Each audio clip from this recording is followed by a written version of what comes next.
जय गुरु जी। गुरु जी के बारे में हम 1990-91 में सुन रहे थे, लेकिन हमें पता नहीं था। मैं अपने एक दोस्त के घर गया था, तो उनके घर महाराज जी का स्वरूप लगा हुआ था। तो मैंने पूछा ये कौन है? कहते ये हमारे गुरु जी हैं। तो हमने भी नमस्कार किया, तो हमने कहा बड़े रॉयल गुरु हैं। उसके बाद मेरे दोस्त हैं, उन्होंने मुझे कहा भी हमारे घर के सामने एक महापुरुष आए हुए हैं, भी चलो मैं आपके दर्शन करा कर लेकर आता हूँ, लेकिन अंदर जाने की परमिशन नहीं है। मेरे मन में भी 1% ख्याल आया भी फिर जब हम अंदर ही नहीं जा सकते तो कैसे दर्शन कर सकते हैं। तो हम बाहर चले गए, खड़े हो गए। तो उन्होंने कहा भी आपको कुछ महसूस हो रहा है? मैं कहा हाँ, फ्रेग्रेंस बहुत आ रही है।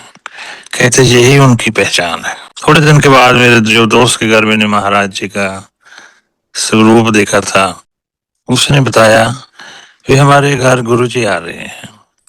गुरुजी 1 महीना मलेरकोटला में रहे थे अपने ब्रदर के घर। वो सुबह शाम रोज सैर करने जाते थे, कभी किसी नहर पर। तो मेरे दोस्त ने कहा भी हमारे घर गुरुजी आएंगे, तो मैं एकदम बोला, मैं कहा मैं भी आऊंगा। कहते नहीं, तू नहीं आ सकता। मैं कहा ये कैसे? मंदिरों में, गुरुद्वारा साहब में तो हम कहीं भी जा सकते हैं। संगत जी, ऐसे गुरु महाराज, ऐसे गुरु ना इस धरती पर आए हैं, ना ही आएंगे। सदियों के बाद ऐसे महापुरुष, साक्षात प्रैक्टिकली भगवान महाशिव धरती पर आते हैं। तो हम बहुत अहंकार ना आए महाराज जी। पहले मैंने आपके चरणों में बेनती की, हम बहुत अपने आप को लकी समझते हैं भी उन्होंने हमें एक्सेप्ट किया। तो कहते भी गुरु जी ने मुझे कहा है मुझे लिस्ट बना कर देना, जिसको मैं टिक करूंगा उसको ही बुलाना। संगत जी, शुक्राना मेरे मालिक, उन्होंने हमें एक्सेप्ट कर लिया और अपने चरणों में हमें बुला लिया। मुझे कुछ नहीं पता था, एक रूटीन माइंड, लेकिन गुरु जी की कृपा से मेरे अंदर कोई कैलकुलेशन नहीं है। निष्काम गुरु चरणों में हम गए। पहले ही दिन जाते हुए मेरी पार्किंग में ड्यूटी लग गई। बहुत गर्मी थी, मई का महीना था, शायद मई या जून का। तो देखा हमने महाराज आए, 1 नंबर उनकी गाड़ी थी, DLP नंबर 1, सायरन बजा। तो हम बड़े हैरान हुए, बड़ी रॉयल संगत जो हमने लाइफ में कभी नहीं देखे थे। कितने सेशन जा जाए, हम नहीं जानते थे कौन कौन है, लेकिन कुछ को हम जानते थे। तो बहुत हमने देखा महाराज कृपा बरसा रहे थे, लेकिन हम इन पहले दिन इतना समझ नहीं लगा, लेकिन अट्रैक्शन गुरु महाराज के चरणों में हो गई। तो लंगर किया, बड़ा रॉयल फंक्शन महाराज ने कृपा से हुआ था।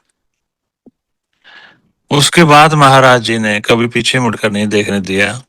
96 में मेरी मैरिज हो गई। मैरिज के बाद वाइफ को एस्थमा हो गया। मैं रेगुलर गुरुजी के चरणों में जाता था। फिर पता लगा भी जो गुरुजी हैं मेरे इन लॉस के घर 1968 से जाते थे। उसका बर्थ भी गुरुजी की कृपा से हुआ था। मेरी मदर इन लॉ ने बताया भी कोई प्रॉब्लम थी, फिर इन्होंने वहां बैठकर मंत्र जाप किया, कुछ पाठ किया, तो फिर मेरी वाइफ का बर्थ हुआ। शुक्राना गुरुजी। तो रेगुलर हम जाते रहे। तो जब हम महाराज के चरणों में होते थे तो स्पीड बहुत फास्ट होती थी। तो उनकी सेवा का जब भी वो मौका देते थे पूरा फास्ट होते थे। जैसे कह देते थे मलेरकोटला में आ रहा हूँ, 20 मिनट है, 50 संगत है मेरे साथ, आप तैयारी करो। जैसे मैं होता था, नरेंद्र ठांड अंकल होते थे, टीटू अंकल होते थे, तो और भी संगत होती थी। तो हमने फिर बहुत जितना जिससे होता था सब सेवा करते थे। तो पहले तो महाराज को समझना बिल्कुल डिफरेंट है, क्योंकि गुरुजी हमारे प्रैक्टिकल हैं। सब कुछ यहाँ पर सच है, सच के बिना इस दरबार में कुछ भी नहीं है। तो फिर बेटी का बर्थ हुआ 97 में। वाइफ काफी बीमार रही, तो मुझे तो पता ही नहीं था, ना ही मैंने कभी लाइफ में सुना था भी एस्थमा भी कोई प्रॉब्लम होती है। लेकिन जब पता लगा तो संगत जी, पता ये भी लगा, डॉक्टर ने मुझे कहा इसका कोई इलाज नहीं है सारे वर्ल्ड में। तो बड़ी परेशानी हुई मन में। लेकिन गुरुजी आज भी हमें देख रहे हैं, हमारा इंटरनल सिस्टम उस दिन भी देख रहे थे। हमारा अंदरला सिस्टम गुरु जी की कृपा से हमें बिल्कुल साफ रखना चाहिए। संगत जी, हमारे हाथ कुछ भी नहीं है। हमारे हाथ अगर कुछ है तो नफरत है, अहंकार है, एक दूसरे को अंडर एस्टिमेट करना, नथिंग एल्स। महाराज के चरणों में बिल्कुल निष्काम, बिल्कुल सरेंडर कर दो आप, और अपनी लाइफ का टेस्ट देखो फिर। तो हम बहुत लकी हैं महाराज जी आपके चरणों में, जो हमारी आप टेंशनें खींच लेते हो, बीमारियां अपनी तरफ खींच लेते हो, और कभी हमें महसूस भी नहीं होने देते। बहुत शुक्राना गुरु जी। वाइफ को एस्थमा का पता लग गया, फिर बेटी को बर्थ हुआ, उसको भी संगत जी एस्थमा हो गया। बहुत बुरी हालत है प्रैक्टिकल लाइफ में, हर समय खांसी बलगम, कोई दवाई नहीं काम कर रही थी संगत जी। गुरुजी कहते थे मेरी ब्लेसिंग तो बिना कोई दवाई काम नहीं कर दे। शुक्राना गुरुजी, हर सांस का शुक्राना, आपने हमें अपने पास बुलाया, अपने पास बिठाया। तो सुबह शाम मैं डॉक्टर के पास जाता था, कई बार रात को भी 2 बजे जाना पड़ता था। वाइफ की हालत काफी खराब हो जाती थी। वाइफ की हालत तो संगत जी ऐसे थी, हमेशा वो सोफे पर उल्टा होकर बैठी रहते थे, झुक कर बैठी रहती थी। तो जब उसने वॉशरूम जाना होता था तो 1 घंटा तो रोती थी बैठकर। भी जब मैं पाँव नीचे रखूंगी मुझे तो सांस ही नहीं आएगा। संगीत जी, कितनी बुरी हालत। इसको हमें सांस ही ना आए तो क्या हमारी लाइफ है। तो क्योंकि उसने देखा हुआ था उसकी मदर का काल। संगीत जी, 40 साल मेरी मदर इन लॉ बीमार होकर बेड पर लेट कर गए हैं, कभी भी कुछ भी नहीं वो कर सके। इतनी बड़ी प्रॉब्लम है। वो कहती थी मेरी लाइफ कैसे गुजरेगी। तो मैं कहता था कोई बात नहीं, महाराज ठीक करेंगे। तो फिर हम, बेटी को भी बहुत प्रॉब्लम आ गई, तो फिर हम, वाइफ पहले स्टार्टिंग में कम जाती थी, तो फिर हम उसको लेकर गए। जब उसकी इंट्रोडक्शन कराने लगे तो गुरु जी कहते अच्छा अच्छा ये ओदी कुड़िया। अच्छा, महाराज जी पहले जानते थे, तो गुरु जी ने अपनी में मेहर बरसाने शुरू कर दी। 2001 में संगत जी गुरु महाराज जी डोगरे आए हुए थे, तो बेटे लंगर कर रहे थे, और साइड के साथ, दीवार के साथ गुरु जी दोनों बाहें बंद कर कर खड़े हुए थे। बेटे कुछ भी खा लेते थे संगत जी, रेगुलर बिन नॉन स्टॉप उसको खांसी बलगम आती रहते थे। उसकी बॉडी पर मांस तो है ही नहीं था, काफी वीक, बुरी हालत। ठंडा खा लिया, बच्चे को हम 24 घंटे कहाँ रोक सकते हैं। खट्टा खा लिया, ठंडा खा लिया, दही खा लिया, तो समझ लो 1 वीक तो उसने रेगुलर खांसी करनी है, दवाई भी खानी है। वाइफ और बेटी का कलर बिल्कुल ब्लैक हो गया था। तो संगत जी लंगर चल रहा था 2001 दुगरी में, तो मेरे एक दोस्त हैं सेवादार टीटू अंकल, वो लंगर की सेवा कर रहे थे। तो बेटी ने कहा भी मुझे दही प्रसाद और चाहिए, तो वो कटोरी भर कर ले आए। तो संगत जी मैंने उनको रोका, इसको ये ना दो, इसको खांसी बहुत आएगी। तो उनके मुंह से निकला ये तो प्रसाद है, खाने दो। तो मैं महाराज की दृष्टि पढ़ रहे थे, हमें देख रहे थे, तो उनके चरणों में बेनती की, गुरु जी आप देखना। संगत जी शाम को लैंडलाइन पर टेलीफोन आ गया भी आज वकील दी कुड़ी दा कल्याण करता। संगत जी, ऐसे गुरु ऐसे भगवान कहाँ मिलते हैं जिन्होंने अपनी दृष्टि से उसके सारी बॉडी के इंटरनल पार्ट ही चेंज कर दिए। संगत जी, हमारे गुरु जी प्रैक्टिकल हैं। यहाँ पर कुछ भी ऐसी वैसी बात नहीं है। गुरु महाराज ब्लेस भी करते हैं और हमें दिखाते भी हैं। हम तो उनका किसी भी हालत में दे नहीं दे सकते। और ये जो जवान है महाराज ने दी हुई है, ये भी बहुत छोटी हो चुकी है। ऐसी वाइफ को बहुत प्रॉब्लम थी। उसके बाद गुरुजी ने उसको भी कहा कल्याण करता है। एक शब्द कल्याण से जो डॉक्टर जो साइंस कुछ भी नहीं कर सके, ये हमारे गुरु जी हैं। भगवान की क्या निशानी होती है अगर आप पूछना चाहते हो। यहाँ पर साइंस फेल हो जाती है, यहाँ पर वो कह देते हैं इसका कोई इलाज ही नहीं है। ये हमारे महाराज हैं और आज भी महाराज की उतनी ही ब्लेसिंग है। सिर्फ हमें शांत रहने की जरूरत है। तो हम जाते रहे रेगुलर गुरु जी के पास। पंजाब और चंडीगढ़ की संगत गुरु महाराज ने बंद की हुई थी, लेकिन बड़े फंक्शनों में सारी संगत गुरु चरणों में जाती थी। तो हम गुरु जी की कृपा से हफ्ते में 4 दिन वहां जाते थे। बड़े मंदिर में गुरु जी हमें रोकते थे, जहाँ चाहते थे। कभी किसी के घर भेज देते थे, general Malhotra uncle, Singla uncle, जहाँ गुरु जी चाहते थे कह देते थे अपनी फौज को साथ ले जाओ। तो बड़ी ऐश की महाराज के चरणों में। बड़े मंदिर में बहुत सेवा करने का मौका मिला महाराज। शुक्राना शिवलिंग के ऊपर बैठकर हम रेग मार्च से सेवा करते थे। कभी कहीं बैठ जाते थे। जैसे शादियों में दिन होते हैं, हमारी लाइफ गुरु जी के चरणों में ऐसे गुजरी। 1% भी कोई टेंशन नहीं थे। तो हमारे एक मिलने वाले थे, उनको हमने पहले भी समझाया था भी हमारे गुरु जी के पास चलो। लेकिन संगत जी, कौन मानता है किसी की बात को। हम हर इंसान अपने आप को बहुत समझदार समझता है। तो मैं तो कहता हूँ, मैं तो इधर आया हूँ आज। मैं गुरु जी के चरणों में गुरु जी की सेवा वैनकूवर से मैं आया हूँ। वैनकूवर से मैं तो बेटी को भी समझाया। मैं कहा अगर तो हाँ जी कहोगे तो लाइफ बदल जाएगी, अगर हुक्म चलाओगे तो जितनी सोच है उतनी छोटी सोच ही रह जाएगी। तो गुरु जी के दरबार में हमेशा हमने हाँ जी कहा और हाँ जी ही कहलाते रहे जितने भी उन्होंने सांस दिए हैं। तो एक हमारे मिलने वाले थे, उनके लंग्स श्रिंक हो गए थे।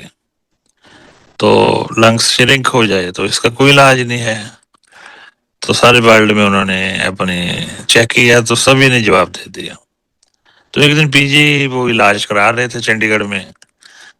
तो डॉक्टर बॉम्बे से भी टीम आई हुई थी, एक्सपेरिमेंट कर रहे थे उनके लंग्स के ऊपर। उनको बुलाया, उनको कहा भी जो आपकी लाइफ है वो मैक्सिमम 2 महीने की है। संगत जी, वो उसको इतनी टेंशन हो गई, उसने आना खन्ने था, पहुंच गया रोपड़, दूसरी डायरेक्शन में चला गया। क्योंकि उसकी एक बेटी थी, वो 6 क्लास में पढ़ते थे। तो बड़ी प्रॉब्लम हुई। तो फिर हमें मैसेज आया भी मुझे गुरु जी के पास ले चलो। संगत जी, हम शुक्राना करते हैं गुरु जी का, शुक्राना ही करते रहेंगे अखिल सांस तक भी उन्होंने हमें सेवा बख्शी। तो हम उसको कहा भी आप बस स्टैंड खन्ना में आ जाना, तो वहां से हम दिल्ली चलेंगे। काफी वीक, काफी हालत खराब थी। तो उसके हाथ में एक लिफाफा था। हमने कहा ये क्यों लेकर आए हो। कहता है मुझे बलगम बहुत आती है, तो इस कारण आपकी कार खराब हो जाएगी। तो महाराज की संगत जी इतनी कृपा हुई, हम दिल्ली करनाल बाईपास पहुंच गए। उस समय एक सिंगल रोड ही होती थी। तो उसने कहा अभी ये कैसे हुआ, अभी मुझे खांसी नहीं आई, बलगम नहीं आई। लेकिन वो गुरुजी को नहीं मानता था। लेकिन इस बात से बहुत हैरान हुआ, अभी मुझे खांसी नहीं आई, मुझे बलगम नहीं आई। तो ये सब महाराज की मौज है। गुरुजी संगत जी हमेशा ही कहते थे मेरी मर्जी के बिना आप घर से भी नहीं निकल सकते। तो इन सारी बातों का हमें शुक्राना करना चाहिए, इसको लाइट नहीं लेना चाहिए। जब हम गुरु चरणों में बैठते हैं वो स्वर्ग होता है, उस स्वर्ग का शुक्राना करना चाहिए। उनकी मर्जी के बिना वहां हम जाते हैं, गुरुजी हमें बुलाते हैं, लंगर कराते हैं, ब्लेसिंग देते हैं, गुरबानी हमारे अंदर जाती है। पता नहीं जो हमें थोड़ा सा दिखाई देता है, क्या क्या गुरुजी हमें ब्लेस कर देते हैं और हमारी टेंशनें खींच लेते हैं अपनी तरफ। सच्चे गुरु की, सच्चे भगवान की ये पहचान होती है भी, वो हमारी टेंशन है, हमारी प्रॉब्लम है, हमारी इकोनॉमिकली, हमारे बच्चों की जो भी है हमारे आसपास, तो धीरे धीरे खींच लेते हैं। गुरु जी कहते थे आंधे रहा करो संगत जी, इसका बहुत डीप मतलब है। जैसे जैसे हम गुरु जी के चरणों में आएंगे, बैठेंगे, वो हमारी टेंशनें, हमारी प्रॉब्लम है, हमारे आसपास की नेगेटिविटी, हमारा इंटरनल सिस्टम, वो सब ठीक करते हैं। बहुत कुछ देते हैं लेकिन कभी महसूस ही नहीं होने देते। लेकिन अगर हम अपनी लाइफ को पीछे मुड़कर देखें, जब से हम महाराज के चरणों में आए हैं तो सबकी बदल गई है। तो हम गए, उसको हम रेगुलर काफी साल ले जाते रहे। जो लंग्स पेशेंट था वो कहता जो जिंदगी में 25-25 साल मैंने कुछ नहीं खाया, जो मेरे लिए जहर है, मैं जहाँ खाता हूँ मेरे हजम हो जाता है, मैं बड़ा हैरान हूँ। तो गुरु जी ने उसको काफी हील किया। संगत जी, गुरु जी की अपनी मर्जी होती थी किससे बोलना, किससे बात करनी, किससे नहीं करनी, वो महाराज को पता है। जिसको जरूरत समझते थे महाराज जी उससे बात करते थे। गुरु जी बहुत कम बोलते थे संगत जी। गुरु जी हमारे भगवान है, भगवान के मुंह से जो भी बातें निकली हैं हमें उनको फॉलो करना चाहिए। जो उनके रूल एंड रेगुलेशन है संगत जी, हमें फॉलो करना चाहिए। अगर हम उनके कहना मानेंगे तो भगवान गुरु महाराज जी बहुत खुश होते हैं। जैसे गुरु जी कहते थे मंगिया ना करो, मन्या करो। संगत जी 100% उनकी बात को हमने मानना है। कहीं कुछ भी लिखा है, कोई कुछ भी कहता है, बस, क्योंकि गुरु जी कहते थे जब आप मांगते हो तो मुझे मजबूरन वो देना पड़ता है, लेकिन उसकी लाइफ छोटी होती है। गुरु जी को संगत जी सब कुछ पता है, किसको क्या चाहिए, किसको कब चाहिए। संगत जी टाइमिंग गुरु महाराज की है, हमारे हाथ कुछ भी नहीं है, हमारे हाथ सिर्फ अहंकार है। जो कुछ भी महाराज ने दिया है, जो भी सांस दिए हैं, जो भी आवाज दी है, जिस सब महाराज आपकी है, आपको अर्पित है, आपको समर्पित है, प्लीज इसे एक्सेप्ट कीजिए। तो संगत जी हम इंसान हैं, कभी हमारे अंदर वहम, अहंकार आ जाता है। तो जैसे वो लंग्स पेशेंट थे, गुरुजी ने ड्राई फ्रूट की मुट्ठी दी। गुरुजी अलग अलग टाइम पर अलग अलग प्रसाद देते थे, महाराज को पता है।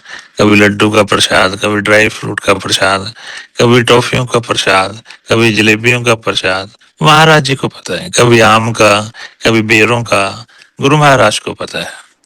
तो उसको एक दिन वैसे ही घर जाकर वहम हो गया, तो यार मैं तो ठीक हो गया। तो उसने ड्राई फ्रूट, घर में होते ही है गुरु जी की कृपा से, तो उसने ड्राई फ्रूट खा लिया, भी चलो अब मैं ठीक हो गया। तो जब उसने खाया तो उसकी हालत काफी खराब हो गई, तो उसको फिर घर में ऑक्सीजन लगानी पड़ी। तो गुरु जी की blessing, silent blessing, practical blessing है। तो ऐसे ही हम जाते रहे, तो बहुत अच्छा लगता था, बहुत ही आनंद आता था महाराज के चरणों में।